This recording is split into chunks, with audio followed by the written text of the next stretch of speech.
I think it's very instructive when we read Genesis 45, 9 through 10. Genesis 45, he says, "Now hurry back to my father," this is Joseph, "and say to him, thus says your son Joseph, God has made me a lord of Egypt, of all Egypt, of the united kingdoms of Egypt, Upper and Lower Egypt. Come without delay, because you will dwell in the region of Goshen, where you will be near me." And that's very important, because we sort of gloss over that sometimes. "And you bring your children and your grandchildren, your flocks." And I think really wonderful about the question of Goshen is the fact that of all of the aspects of the Exodus narrative, mainstream scholarship basically all agree. They say if there was a people of Israel that lived in the land of Egypt, they probably lived in the northeastern section of the Nile Delta. And there's almost agreement on this because, first of all, there's so many things in that area. And if you will, if everybody will sort of hang with me for a second, I'm going to go ahead and do a screen share. And I'm going to bring up, if you don't mind, Rob, I'm going to bring up the, this is Google Earth.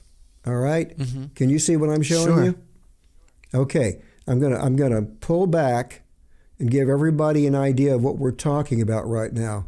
Okay? And this is the whole of the Nile Delta. Up over, can you see my cursor? Uh-huh. Over here we have Eretz Israel. Uh-huh. In fact, when it starts to become a little greener, that's right there is where the modern-day border of Rafah is. Right. Right here, Rabbi, is something known in antiquity as the Brook of Egypt or the River of Egypt. People often think that they're talking about the Nile. They're talking literally about this massive wadi that runs down into and meets the Mediterranean. And then over here, this is where ancient El Arish was located. This was the capital of, they tell us, the Hyksos. And I won't take the time to talk about it now, but I believe, and maybe I can talk about it in a later podcast, everything points to the Hyksos being Amalek. And we know that Amalek at one point swept down into Egypt, and they set their capital up in what is called the Hyksos capital. But over here, we have the Nile Delta. Right here is where modern-day Cairo is. The pyramids are right there in that little crook right there, the Great Pyramids, the three Great Pyramids, the Giza Plateau. We're looking at an area right now that encompasses roughly 22,000 square kilometers. Rabbi, that's roughly the size of the state of New Jersey. So this is not a small area, okay? Especially in relation to the whole land. Now, if you'll also notice, Egypt has a lot of natural, geographic, and geologic barriers to their enemies. You have the Mediterranean, you have the Great Desert. Down here you get into Sudan and the mountains of Ethiopia. You have the Gulf of Suez, also known as Yam Suf or the Red Sea. And over here you have one small part. This part right here is the most vulnerable part of Egypt. And Rabbi, this is where they built the store cities. This is where, up in here is where Ramses is. In fact, over here is this right here. Look how green it is. This whole region here is basically where the Israelites lived, but they had enough room to spread out. Mm-hmm. And then I'm going to bring up a picture right here, if I can bring it up. So this is Goshen, you're saying. We're looking at Goshen right now. This is Goshen. And people have to remember that it was in the district of Ramses. So this identifies it as being part of the district called Ramses. I read an article by an archaeologist the other day who said that's the problem, is they're misidentifying it. The people in the Bible are calling it Ramses on one hand, and then they're misidentifying it as Goshen. No, it's the same region. It's the same area. And the idea is that I want to remind our audience that Ramses never is the name of a pharaoh in the Torah, because all of the pharaohs in the narrative that happened before the Exodus have no names. We only see the names of pharaohs after the Exodus in the Tanakh, like Pharaoh Necho and others. So I think the reason for that is the fact that the Torah commands us not to speak the name of a man who is worshipped as a god.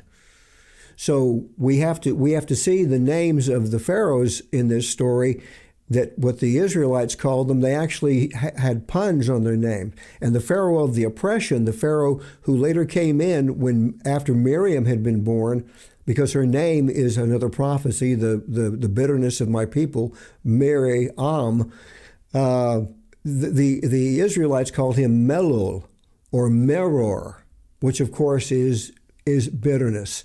But in this region right here, this is the most vulnerable region, we have already through the centuries have found walls and fortresses that are, they're still being exhumed to this day. And so we have the area here on where the Israelites lived. And right here is a place called, I love this name. This is a region right here that's called San al-Hagar. I don't know why it's named that. They say it means various things, but the point is it's interesting that it's called after Hagar for some reason. This is very curious. Well, this is also ancient Tannis, and Tannis is where one of the palaces was of royalty. And I believe that area that they have are now digging today. And they're showing the ruins of palaces, and they're showing the ruins of small cities in this area right here that basically show us that this could very much be the specific region where the settlements began, and then they spread out all through the Delta. And of course, when the Exodus comes, they're supposed to leave, and look how close we are to Eretz Israel. Mm-hmm. But they didn't go that way, right. Did they? Rabbi.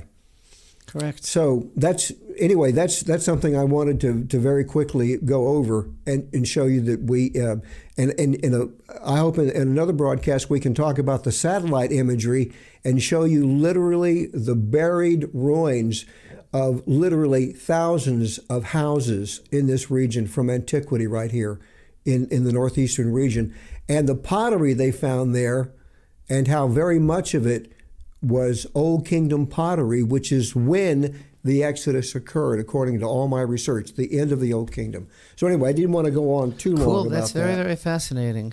Well, I think we should mention at some point here, for those that aren't aware, that again, every name in the Torah is prophetic, and the name of Mitzrayim itself, which is plural, which in geopolitical terms meant it was two lands that were always either united or divided at whatever particular time in history.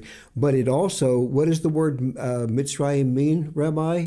It means narrow. to be actually could be constricted in like a strait. Right, like a strait. And so you have this. The best word you can think of is concentration. The Egyptians had turned Egypt, at least the Nile Delta region, into a massive concentration camp. And the Israelites couldn't escape because of these aforementioned walls that were there. It was called the Wall of the Ruler.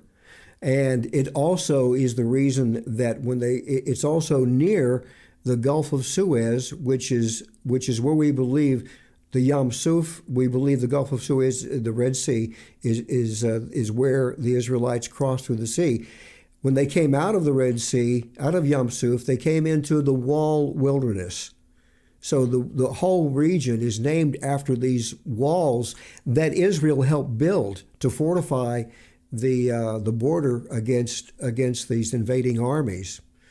And I hope, God willing, to be able to go back to Egypt sometime in the near future and go see a new set of these walls that they've uncovered that are just a little bit east of Tannis, this region I just told you about there, that are just east of the Land of Goshen.